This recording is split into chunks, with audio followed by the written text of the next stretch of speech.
মা না খেয়ে কি দুনিয়া থেকে গেল, বাবা চিকিৎসার অভাবে দুনিয়া থেকে বিদায় হলো। ওগো নবীজি, এখন আমি টাকা দিয়ে কি করব? সময় মতো আমার টাকা ধরা তো দেয় নেই। এখন আমি এই পয়সা দিয়ে কি করব? কার খেদমত করব? রাতে ঘুমাইতে গেলে আমি ঘুমাইতে পারি না। মার চোখের পানি আমার চোখের সামনে ভেসে উঠে, মার কষ্টের কাহিনী আমার চোখের সামনে ভেসে উঠে। গো নবী, ঘুমাইতে পারি না। বালিশ বানাইতে পারি টাকার, তুষক বানাইতে পারি টাকার, কিন্তু হবে কি কি? এই টাকা দিয়ে আমি করব কি? ওগো নবীজি, আমি আপনার কাছে এসেছি। আমার মা আমার বাবা যদিও কবরে তারা শায়িত, তাদের জন্য আমি কিছু করতে পারিনি। তাদের জন্য আমি খেদমত পাঠাইতে পারবো কিনা, তাদের কোনো খেদমত করার সুযোগ আমার আছে কিনা, একটু আপনি বলেন। আমার মনকে আপনি শান্ত করেন। রহমতের নবীর সামনে যখন যুবক চোখের পানি ধরে কান্দে, তখন নবীজিও চোখের পানি ফেলায় কান্দেন, কারণ তিনি তো রহমতের নবী। কারো দুঃখে নবী নিজেও কান্না শুরু করতেন। জন্মের আগেই নবী বাবা হারাইলেন। আব্বু ডাকের ভিতরে কত মজা, বাবা ডাকের ভিতরে কত স্বাদ। এর যুবক, আমার আপনার নবী তা কোনোদিন বুঝেন নাই। আব্বা ডাকের ভিতরে কত মজা, নবী সেটা জীবনে বুঝেন নাই। এজন্য বাবার কথা যখন, মায়ের কথা যখন কেউ তুলতো, নবীজির চোখ থেকে দর দর করে পানি পড়তো। নবী বলতেছে, যুবক, এখনো তোমার মা বাবার খেদমত করার সুযোগ আছে। আল্লাহু আকবার জোরে বলেন। যদিও তোমার মা, তোমার বাবা, তোমার দাদা, তোমার দাদি, তোমার ভাই, তোমার বোন আজকে কবরে শায়িত, তবুও তাদের জন্য তোমার খেদমত করার সুযোগ রয়েছে। যদিও তারা কবরে, তবুও খেদমত করার সুযোগ রয়েছে। কেমনে খেদমত করবা? নবী বলতেছেন, এক নাম্বার, কে গেছে নবীর সামনে? কয়েকজন যুবক। কে গেল? একজন যুবক গেল। এর যুবক, মনে রাখো, যৌবন কালটা আল্লাহর কাছে বড় দামি। এই যৌবনী একজন যুবক ইবাদত কইরা আল্লাহর ওলি হয়ে যায়।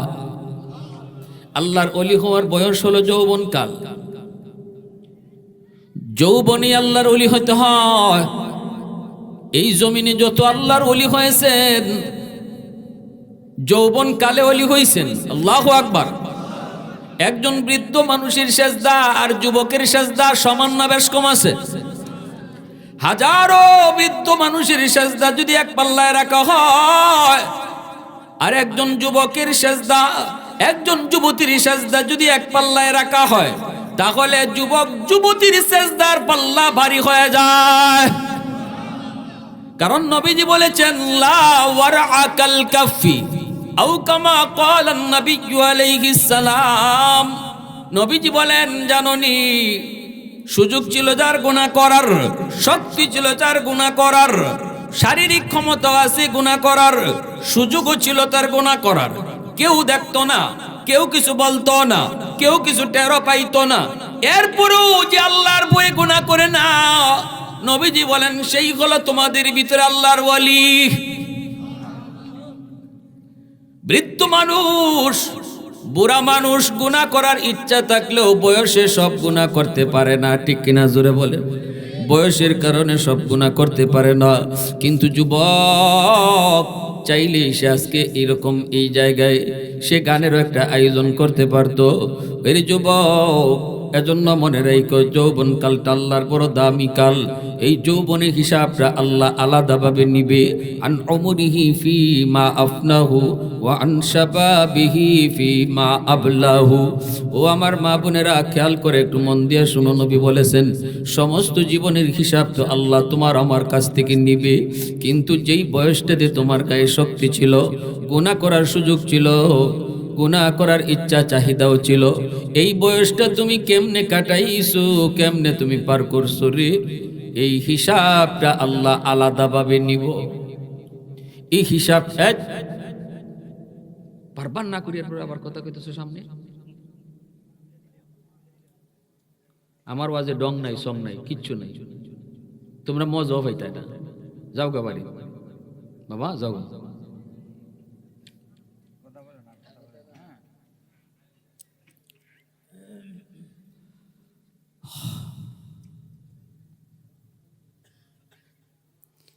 এজন্য এই যৌবন কালটা আল্লাহর কাছে এত দাম, এত দাম, কারণ যৌবনের হিসাবটা আল্লাহ আলাদাভাবে নিবে। জীবনের হিসাবের ভিতরে যৌবনও ছিল, এরপরে আবার যৌবন আল্লাহ আলাদা নিবে কেন? এই বয়সটার আল্লাহর কাছে অনেক দাম। এজন্য আল্লাহ পুরা হায়াতের হিসাব নেওয়ার পরেও আল্লাহ যৌবনের হিসাব আলাদা নিব। সুবহানাল্লাহ। সাবাতু ইউযিল্লুহুমুল্লাহু ফি যিল্লিহি ইয়াওমা লা যিল্লা ইল্লা যিল্লুহু, ইমামুন আদিল ওয়া রাজুলুন শাবুন নাশাআ ফি ইবাদাতি রাব্বিহি। আল্লাহ নবী, রহমতের নবী বলেন, যেই 7 দল মানুষকে আল্লাহ পাক হাসরের ময়দানে আল্লাহর আরশের নিচে ছায়া দিবে, মেহমান বানায় রাখবে, এই 7 দলের ভিতরে এক দল হলো ওই যুবক যুবতী, যেই যুবক যুবতী যৌবনে আল্লাহরে ভয় কইরা চলতো, আল্লাহর কদমে সেজদা দিত, তাদেরকে আল্লাহ তার হাসরের মাঠে আরশের নিচে মেহমান বানায় রাখবে। আওয়াজ দিয়া কন্যা সুবহানাল্লাহ। প্রশংসা করব কার? আর একটু জোরে কন্যা কার? ওয়াহদত কি হিফাজত নেহি বেকুওতে বাজু, वहदत की हिफाजत नहीं बेकुवत बाजू, आती नहीं कुछ काम हाक़ल खुदा दाद, आती नहीं कुछ काम हाक़ल खुदा दाद। ऐ मर्द खुदा तुझको क़ुव्वत नहीं हासिल, जा बैठ किसी गार में अल्लाह को कर याद, ये सच है कि बातिल की तरफदार नहीं हम, गद्दार न समझो हमें गद्दार नहीं हम, फूलों की तो रहनुम मिजाज अपना है नज़र, हम तीर नहीं नेज़ा व तलवार नहीं हम तीर नहीं नेज़ा व तलवार नहीं हम। मुसलमाনের আওয়াজে বলেন আল্লাহু আকবার। এ আমার ভাইরা, বন্ধুরা, যুবক, একটু দিলটা নরম করে কথাগুলি বুঝো। তোমার সাজদার উসিলায় আল্লাহ পাক এই জমিন টিকায় রাখছে। আল্লাহু আকবার, জোরে বলো। ওই যুবক, যেই যুবক অন্তরের ভিতরে দুনিয়ার নাপাক প্রেম জন্ম দেয় না, অন্তরের ভিতরে আল্লাহর প্রেম জমায় নাই, যেই যুবক যৌবনে মসজিদে যায়, যেই যুবক যৌবনে মাথায় টুপি রাখে, যেই যুবক যৌবনে মুখে নবীর সুন্নত দাঁড়িয়ে রাখে, যেই যুবক যৌবনে বাপমার সেবা করে, যেই যুবক যৌবনে বাপমারে মান্না চলে, যেই যুবক যৌবনে মুরব্বীদের সম্মান করে, যেই যুবক যৌবনে উলামায়ে কেরামকে তাজিম করে, যেই যুবক যৌবনে গান বাজনা শুনে না, যেই যুবক যৌবনে ওয়াজ মাহফিলের ধারে কাছে যায়, ওয়াজ মাহফিলের আয়োজন করে, যুবক কলিজার ভিতরে আল্লাহর প্রেম জমায় নেয়। আল্লাহ কয়, লাউলা মাশাইখু রুক্কা ওয়াশ শাবাবু খুশা ওয়াল আতফালু রুদ্দা ওয়াল আনআমু রুদ্দা। আল্লাহ কয়, যেই 4 দলের কারণে আমি জমিন টিকায় রাখছি, এর ভিতরে দ্বিতীয় দল হলো ওই যুবক। আল্লাহ পাক রব্বুল আলামিন ওই যুবকের দাম আল্লাহর কাছে এত বেশি। এমন একটা যুবক নবীর কাছে আইসা একটা বয়ান চাইলো, বয়ান ওয়াজ চাইলো। আল্লাহ নবী তার সামনে রেখে ওয়াজটা করলেন। নবী হলেন বক্তা, যুবক হলো শ্রোতা। বক্তা একজন, শ্রোতাও একজন। আল্লাহু আকবার। এত দামি একটা ওয়াজ আমার নবী করলেন, শ্রোতা কয়জন ছিল? জোরে বলেন, কয়জন? একজনকে সামনে রেখে নবী ওয়াজটা করলেন। নবী এই কথা বলেন নাই, চলো মসজিদ নববীতে যাই, আমার আরো সাহাবীরা আছে, তাদের সামনে তোমাকে ওয়াজটা শোনাই। আল্লাহ নবী এই কথা বলেন নাই। যুবক আসছে নবীর কাছে, জানতে চেয়েছে। নবী যে একটা দামি ওয়াজ করে দিলেন, যেই ওয়াজের শ্রোতা আজকে কিয়ামত পর্যন্ত তাম দুনিয়ার কোটি কোটি মুসলমান। আল্লাহ নবী, রহমতের নবী বলেন, 1 নাম্বার হলো আসসালাতু লাহুমা। 1 নাম্বার হলো নবী বলতেছেন, যুবক এক নাম্বার কাজ হলো বাপ মার জন্য তুমি বেশি বেশি দোয়া করবা। যেই দোয়াটা আল্লাহ কোরআনের মাধ্যমে শিখাইছেন, দোয়াটা আল্লাহ কোরআনের মাধ্যমে আল্লাহ নিজে শিখাইছেন, রব্বির হামহুমা কামা রব্বায়ানি সগীরা। আমার সাথে সবাই পড়েন, রব্বির হামহুমা কামা রব্বায়ানি সগীরা। আল্লাহ তুমি আমার আব্বা আম্মার উপরে রহম করো, আল্লাহ তুমি আমার আব্বা আম্মার উপর রহম করো, যেইভাবে শিশুকালে আমার মা আমার বাবা আমার উপর রহম করছে। কি দোয়াটা আল্লাহ শিখাইছে, দোয়াটা শিখাইছেন কে? কবুল করবে কেটা? যিনি কবুল করবে ইনি যদি দোয়া শিখাইয়া দেয় তাহলে বোঝা গেল এবার দোয়া করলে 100% কবুল। ফ্যাক্টরি মালিক যদি কয় সবাই আসছো চাকরির লাগে, নিমু আমি একজন, আর এর ভিতর থেকে ফ্যাক্টরি মালিকে একজনকে যদি নিজেই দরখাস্ত লিখিয়া দেয় তে বোঝা গেল আর কেউ চাকরি হইতো না, হেরটা হইব, ঠিক না? যে চাকরি দিব এই বেটাই যদি নিজেই দরখাস্ত লিখিয়ে দেয়া দেয় আর বাকিরা এখানে থেকে কি হইতো? আল্লাহ রাব্বুল আলামিন নিজে কয় কবুল তো করবো আমি, তে বাপ মার লাগে কিবা দোয়া করবা তুমি নিজে চিন্তা করো না, আমি তোমারে দোয়া শিখাই দেই, ইবা দোয়া কইরো। সুবহানাল্লাহ, জোরে কর। ইমাম সাহেব যখন মসজিদে দোয়া করেন রব্বির হামহুমা কামা রব্বায়ানি সগীরা, আপনারা খালি আমিন কইেন না, যখনই কইব তখন আপনারাও মুখে মুখে কইেন রব্বির হামহুমা কামা রব্বায়ানি সগীরা। নিজেও মুখে মুখে কথাটা বলবেন, নিজেও মুখে মুখে বলবেন। শুধু ইমাম সাহেবের সাথে এই জায়গাটাতে আমিন কইেন না, বাকি সব জায়গায় আপনারা আমিন কইেন। এই দোয়াটা করার সময় নিজেরা মুখ দিয়ে আবার কইেন রব্বির হামহুমা কামা রব্বায়ানি সগীরা। ও ভাইরা বন্ধুরা, কেন আল্লাহ পাক এই কথা বলছেন? আল্লাহ বলে বান্দারি শিশুকালে তোমার মা তোমার বাবা তোমারে কেমন আদর করছে এটা তুমি যদিও ভুলে যাও, আমি আল্লাহ ভুলি নাই। কত রাত মা মাতার পাশে দাঁড়ায় দাঁড়ায় চোখের পানি জড়ায় জড়ায় কানলো। অসুস্থ হয়েছ, মা পাহারা দিছে সারা রাত, বাবা পাহারা দিছে সারা রাত, একটু মা ঘুমায় নাই বাবা ঘুমায় নাই, চোখের সামনে তোমারে রাইকা রাইকা মায় পাহারা দিছে। আর মায় কাঁদছে আর কইছে আল্লাহ আমার হায়াতটা আমার সন্তানরে দিয়া দিলাম। বাবাই কইছে আল্লাহ আমি বাবার হায়াতটা আমার সন্তানরে দিয়া দিলাম, তবু আমার সন্তানরে তুমি হায়াত বাড়ায় দাও। কত বাবা নিজের হায়াত সন্তানকে দিয়া দেয়, কত মা নিজের হায়াত সন্তানরে দিয়াও নিজের সন্তানের হায়াত লম্বা চায়, সন্তানের হায়াত লম্বা যায়। এজন্যই তো আমার নবী রহমতের নবীর কাছে যখন একজন সাহাবী প্রশ্ন করেছিলেন ইয়া রাসূলুল্লাহ, ওগো নবীজি মা যেইভাবে সন্তানকে মায়া করে আদর করে স্নেহ করে এইভাবে আমিও আমার মাকে আজকে সেবা করতেছি।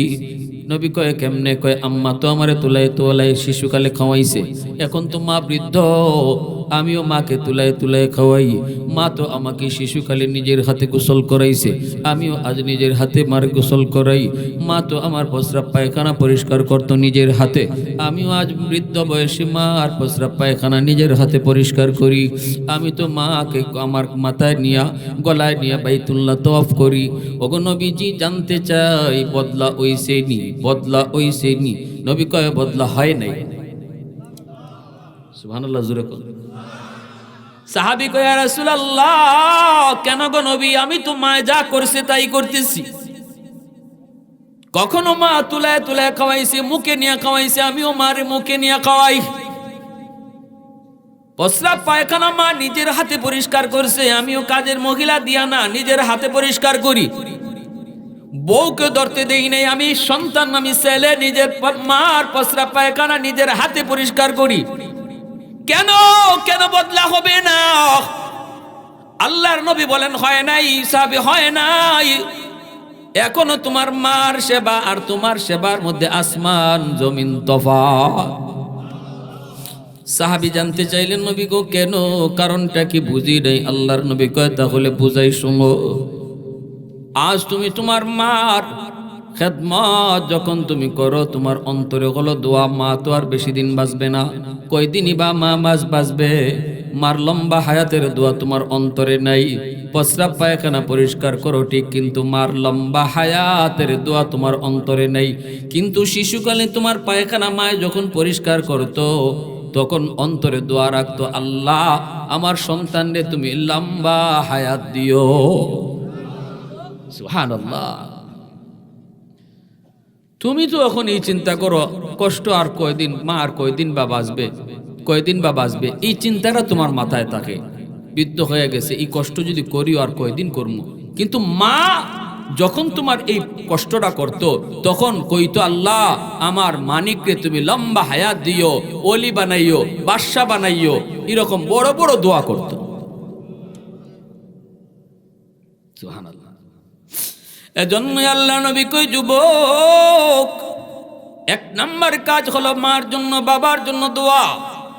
আল্লাহ পাক রব্বুল আলামিন কয়, শিশুকালে মা বাবায় তোমার জন্য কি করছে না করছে তুমি আজকে বড় হয়ে ভুলে গেছো, কিন্তু আমি আল্লাহ বলি নাই রে বান্দা, আমি আল্লাহ বলি নাই। এজন্য যখনই মার জন্য বাবার জন্য দোয়া করবে, শিশুকালের কথাটা দোয়ার মধ্যে উল্লেখ কইরো, কামা রব্বায়ানি সগীরা, এই কথাটা আল্লাহ শিখাই দিছে। ওই দিনও পত্রিকার ভিতরে একটা ঘটনা পড়লাম, একটা শিশু বাচ্চা, একটা সন্তান তার মায়ের ঘটনা লিখতে যায় লিখছে, সে বলতেছে, আমি যখন একটু বুঝ হলো দেখলাম আমার মার একটা চোখ নাই, আমার মার একটা চোখ নাই, আমার আব্বা দুনিয়াতে নাই, মা আমাকে কষ্ট করে করে লালন পালন করে, কষ্ট করে করে মা আমাকে পড়ালেখা করায়, আমাকে প্রাইমারিতে মা ভর্তি করে দিল 1-এ, আমি 1 থেকে 2-তে যাই, মা স্কুলে যাই আমার জন্য দাঁড়ায় থাকতো, অপেক্ষা করতো, মা আমাকে স্কুলে নিয়ে যাইতো, স্কুল থেকে নিয়ে আসতো।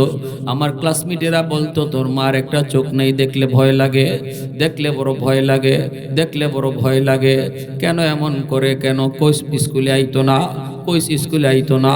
কিন্তু না না, মা আমাকে দেখতে যায়, প্রাইমারিতেও দেখলো, হাই স্কুলেও মা দেখতে যায়।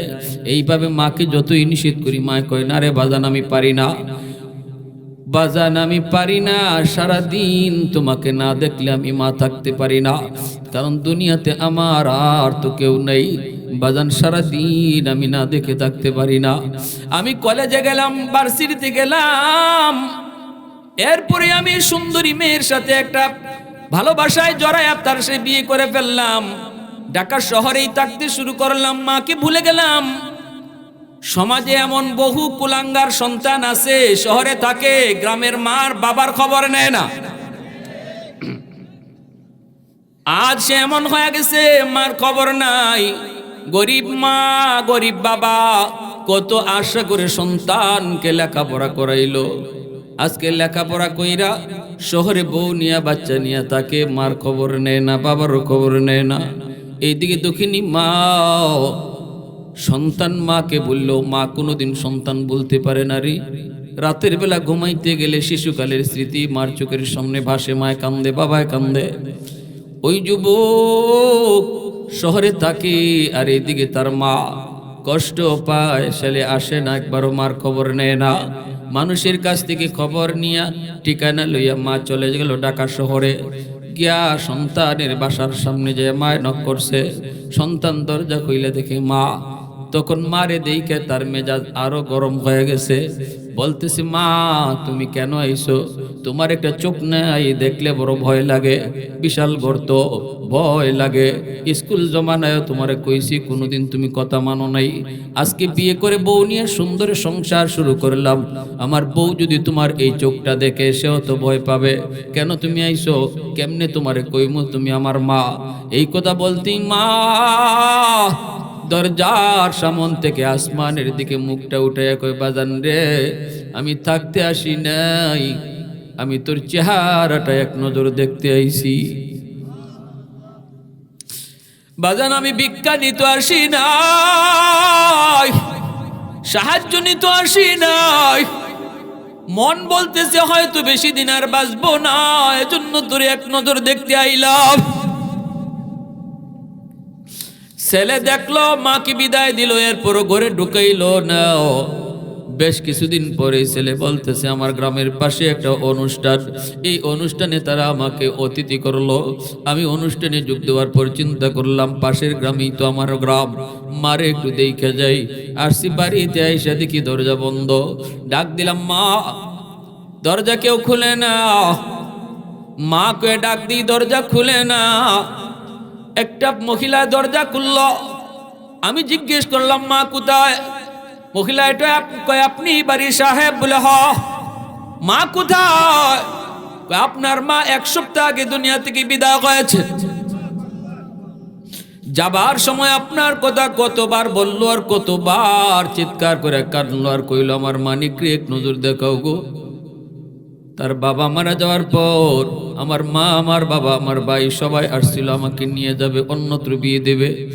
কিন্তু না, জীবন যৌবন আমি আমার যেই সন্তানের মুখের দিকে তাকায় শেষ করে দিলাম।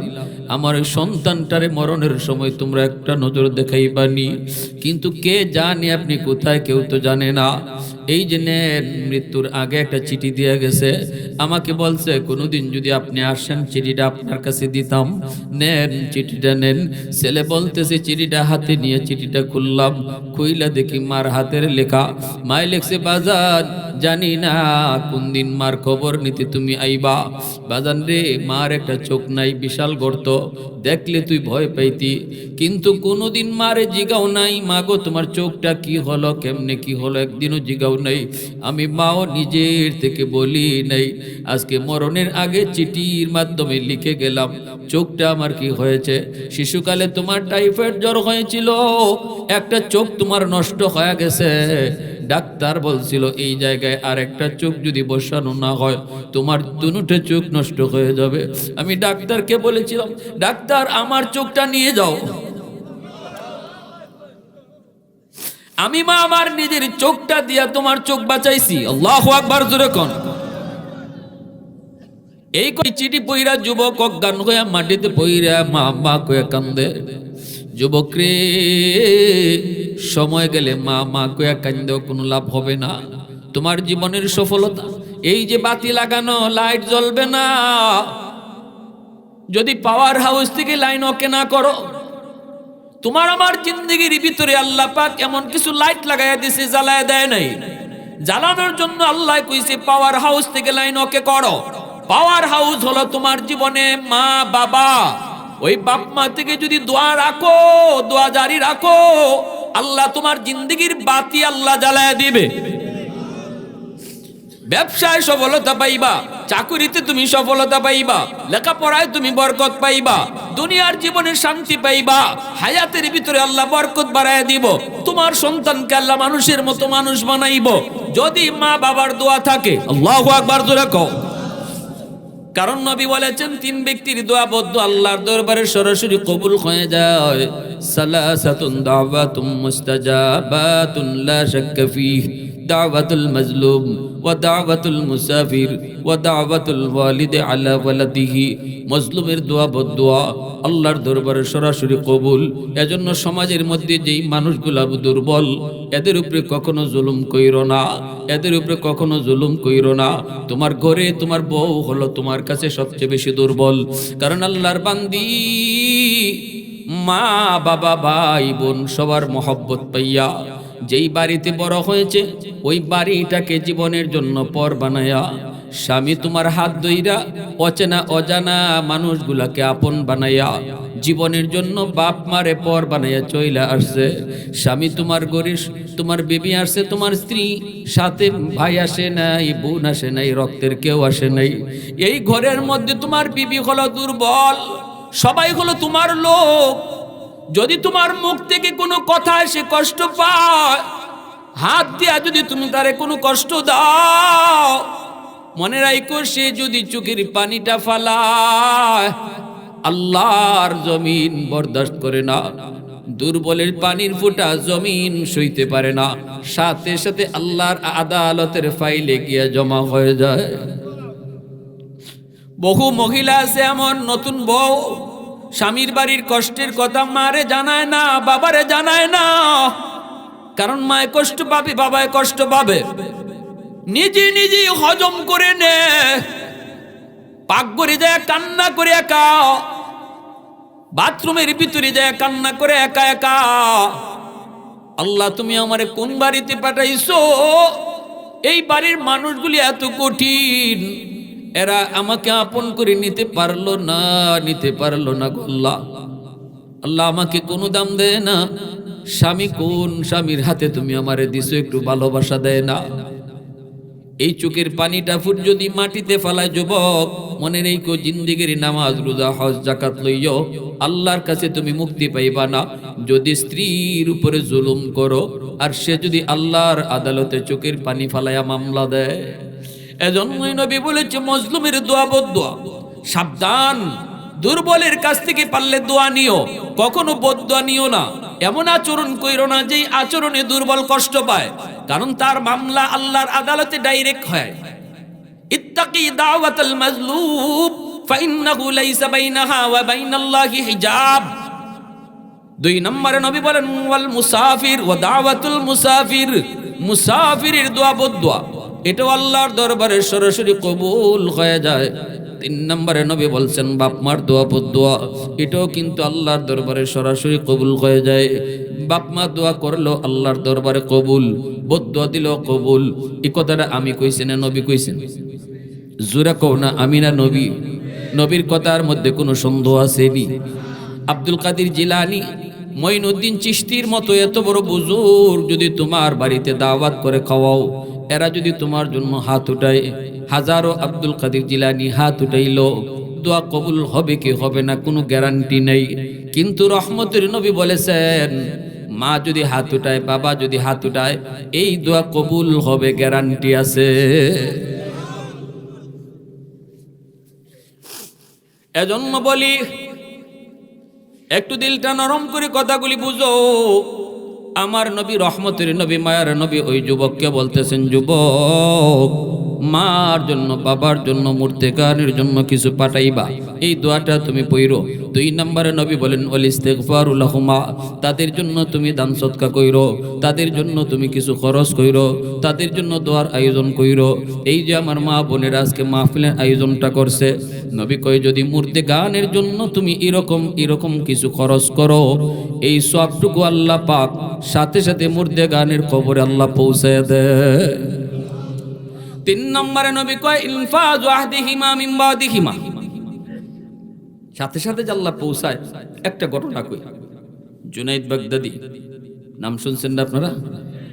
বহুত বড় আল্লাহর ওলি। অসুবিধা হইতেছে আপনাদের? ভাই কার কার মনোযোগ আছে একটু হাত তুলে আল্লাহরা দেখান। আল্লাহ তুমি কবুল করো, সবাই বলি আমিন। ঘুমাইছেন, স্বপ্নে দেখেন একজন মানুষ জাহান্নামী চেহারার কান্না করতেছে হুজুরের কাছে আইসা। জুনাইদ বাগদাদি বলেন ভাই তুমি কে? কয় হুজুর আমি একজন জাহান্নামের আসামি, কবরে আযাবের ভিতরে আছি, কিন্তু আমার বাড়ি আপনার বাড়ির কাছেই। কোন বাড়ি? অমুক বাড়ি। হুজুর আমি আপনার কাছে একটু সাহায্যের জন্য আসছি। কি সাহায্য? আল্লাহ আমাকে বলছে যদি আমার মেয়েটা আমার জন্য একটু দান সদকা করে, একটু দোয়া করায়, তাহলে আল্লাহ ওই মেয়ের দোয়ার উসিলায় কবরের আযাবটা মাফ করে দিবে। দুনিয়াতে আমার কোনো সন্তান নাই, আছে শুধু একটা মেয়ে সন্তান। এই মেয়েটাকে আমি দিন শিখায় আসি নাই, এই মেয়েটারে আমি কোরআন শিখাই নেই, আল্লাহর পরিচয় শিখাই নেই। এটা আমার মস্ত বড় ভুল। বাপ মা মনে রাখবা, সন্তান কিন্তু বাপ মার কাছে বহুত বড় আমানত। এটা খেলা না, এটা ডগ না। সন্তানকে যেভাবে আমি খুশি বড় করব, যা খুশি আমি পড়াবো, অসম্ভব এটা হবেই না। কারণ সন্তান আমার কাছে আমানত, মালিক হলেন আল্লাহ। এই সন্তানকে আমি কি পড়াবো, কি শিখাবো, কি দেখাবো, কি বুঝাবো, এটা সব কিছু আল্লাহর মর্জি মতো হতে হবে, তাহলে আমানতদারি রক্ষা হবে। আর নতুবা খিয়ানতকারী হিসাবে কাঠগড়ায় দাঁড়াইতে হবে আল্লাহর আদালতে। সন্তানই মামলা দিয়া বলবে, আল্লাহ আজ আমি জাহান্নামী হওয়ার পিছনে আমার বাপ মা 1 নম্বরে দেই। আমার বাপ মা আমারে কি শিখাইছে জিগান, কি দেখাইছে জিগান। ঘরের ভিতরে আমি নামাজ পড়ার দৃশ্য দেখার কথা, আমি দেখছি মা টেলিভিশন দেখে। ঘরের ভিতরে কোরআন তেলাওয়াতের আওয়াজ আমার কানে আসার কথা, আমি শুনছি আমার মা গান শুনে, আমার বাবা গান শুনে, গানের আওয়াজ কানে আসছে, যার কারণে আমার বুজুর্গি নষ্ট হয়েছে। আমি যে তোমারে চিন্না দুনিয়াতে ইসলাম এটা বাতিল হয়েছে, নষ্ট করছে, আমার বাপ মারে ডাকো। ওই লোকটায় কয় হুজুর একটু দয়া কইরা যদি আমার মেয়েটাকে আপনি বলতেন। জুনাইদ বাগদাদি ঘুম থেকে ওইটা মেয়েটার ঠিকানা লইয়া তিনি মেয়েটার খুঁজে বের হয়ে গেলেন। মানুষদেরকে জিজ্ঞেস করেন, মানুষেরা কয় হুজুরি মেয়ের কাছে যাইয়েন না, মেয়ে ভালো না, চরিত্র খারাপ। আল্লাহর ওলি কয় বাবা চরিত্র ভালো না খারাপ সেটা আমার দেখার বিষয় না, আমি একটি জরুরি খবর নিয়ে তার কাছে যেতে হবে, বলো তোমরা কোথায় গেলে পাবো? মানুষেরা কয় হুজুর নদীর ঘাটে গোসল করে আপনি সেখানে গেলে পাবেন। জুনাইদ বাগদাদি তিনি এখানে আসলেন, দাঁড়ায় রইলেন। মেয়েটা ওইটা কয় মৌলবি আপনি আবার কি চান? ইনি বলতেছে মাঝে মাগো কিছু চাই না, একটা খবর নিয়ে আইছি। কি? কয় বাবার খবর। কয় আমার আব্বার আবার খবর কিসের? বাবা তো কত আগেই মইরা একদম কবরে পৌঁছে গেল। কবরের কথা তার দিলের ভিতরে ব্যথা লাগে না, ভয় লাগে না। মহিলা গুনাহ করতে করতে, মেয়েটা গুনাহ করতে করতে কলিজা তার শক্ত হয়ে গেছে, এজন্য কবরস্থান দেখলেও তার বেশি একটা ভয় লাগে না, বরং ঠাট্টা করে মহিলায় কয় হুজুর বাবার কথা কইয়া কোনো লাভ নাই। কি কথা? এর ফরক কোন শুনি। কয় তোমার বাবা কবরের ভিতরে আযাবে আছে, স্বপ্নে আমারে দেখাইছে। আল্লাহ নাকি তারে বলছেন তুমি যদি তার জন্য একটু দোয়ার আয়োজন করো অথবা কিছু সদকা করো, আল্লাহ এই উসিলায় তারে মাফ করে দিবে।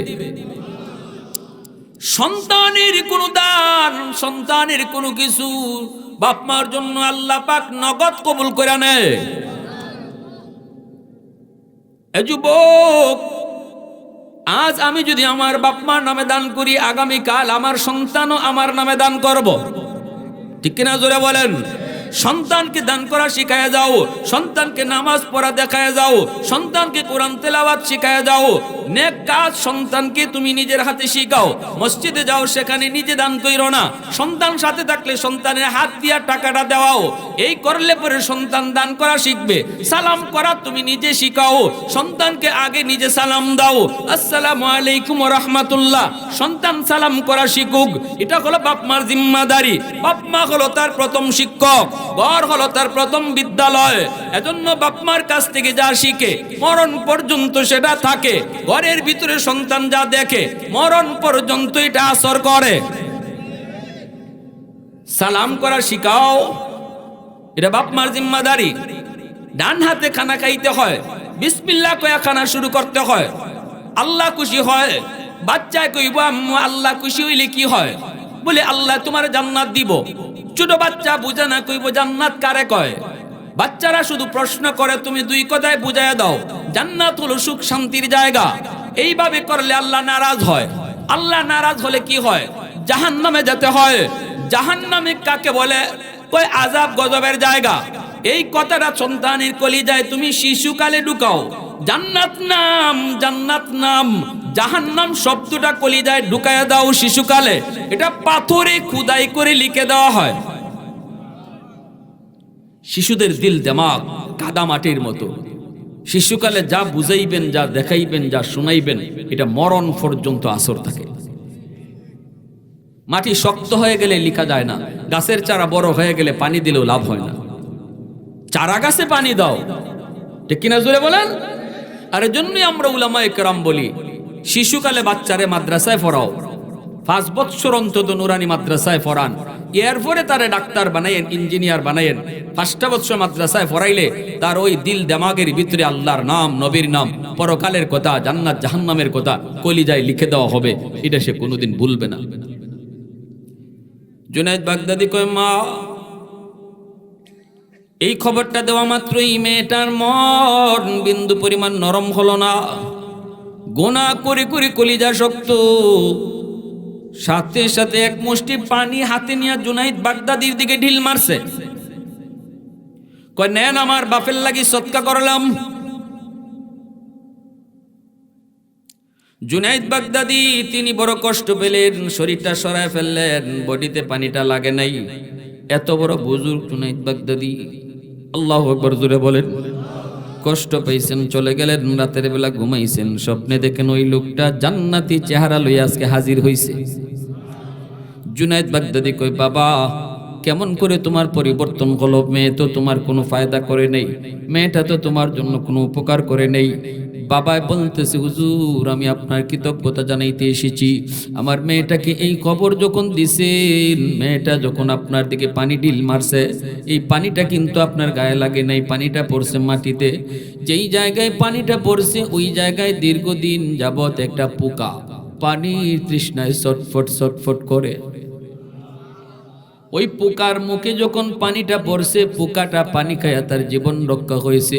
পোকাটায় দোয়া করছে, আল্লাহ যার উসিলায় পানি পায়া জীবন রক্ষা হলো, আল্লাহ তুমি তারে মাফ কইরা দাও। একটু আওয়াজ দিয়া কন্যা সুবহানাল্লাহ।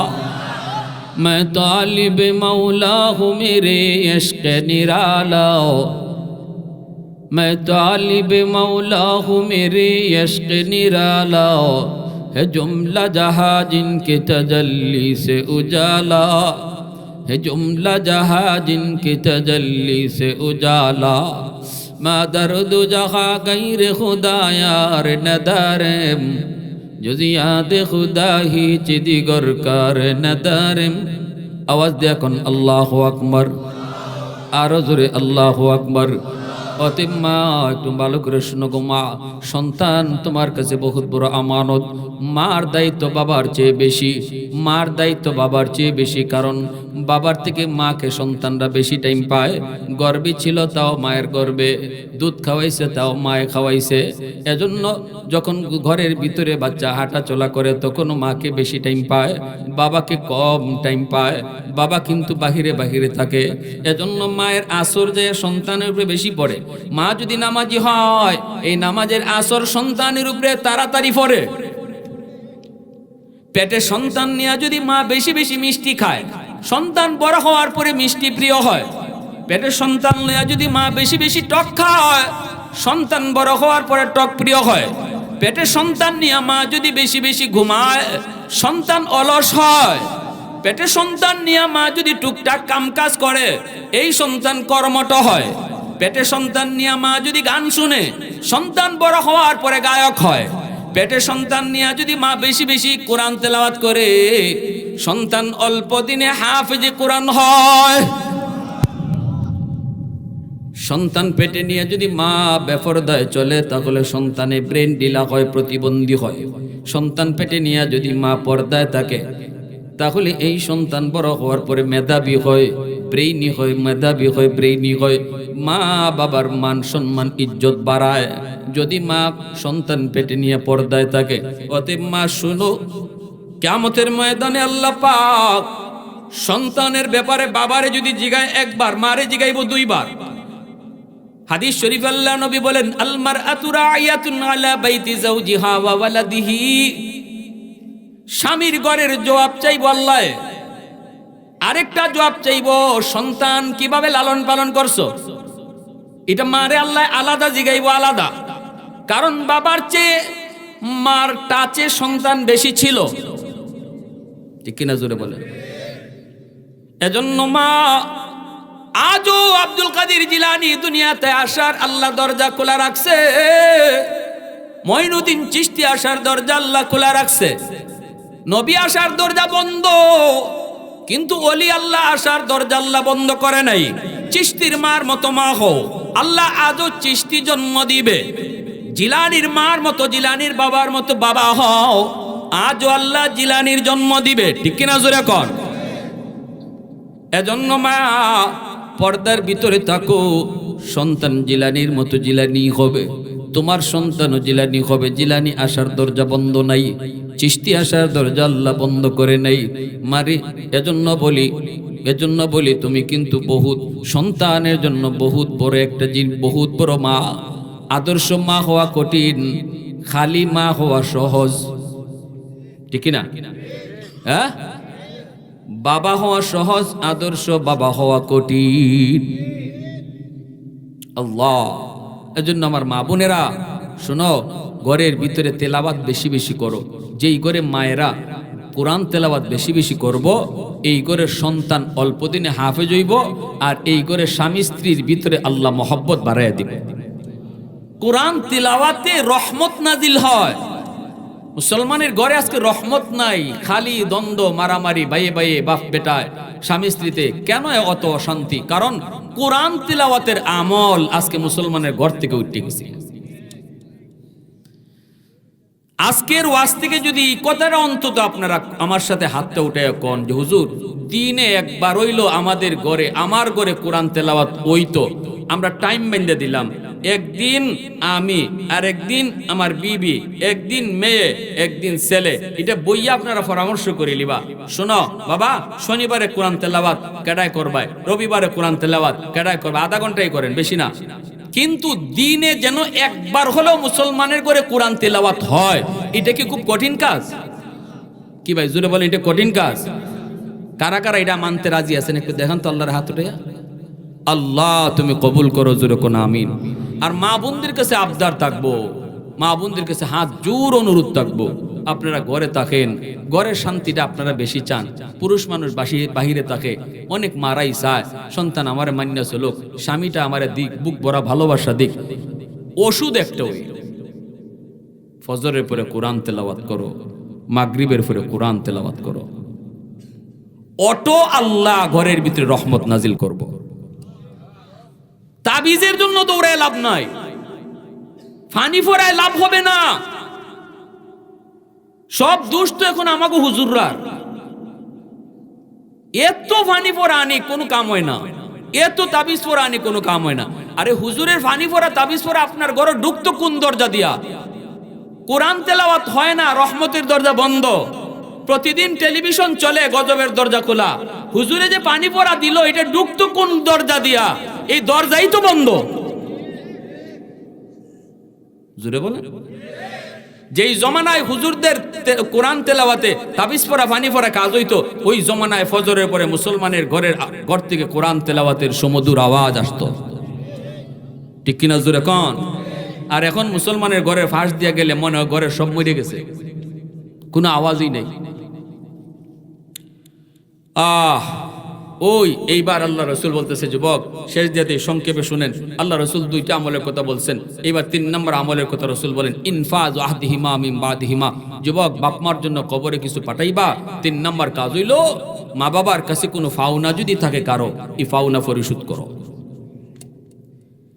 এটা আবার কিসের পাওনা? যদি তোমার বাবায় কাউরে ঠগায়, প্রতিবেশীর জমি দখল করছে, ক্ষমতা ছিল বাপের, তোমার বোনের হক নষ্ট করছে বাবায়, বোনদেরকে দেয় নাই, অথবা তোমার ফুফুদের সম্পদ বাবায় দেয় নাই, তুমি যদি জানো এমন কারো হক বাবায় নষ্ট করেছে, নবী কয় তাড়াতাড়ি হক ফিরিয়ে দাও, তাড়াতাড়ি করে হক বুঝায় দাও, নইলে বাবার কবরের আগুন নিভবে না।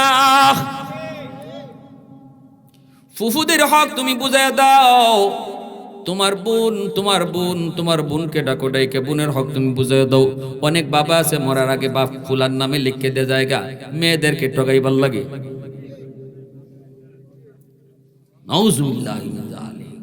যে বাপে এই কামটা করতেছে, হে নিজের আতে জাহান্নামের আগুন লিখে নিতেছে।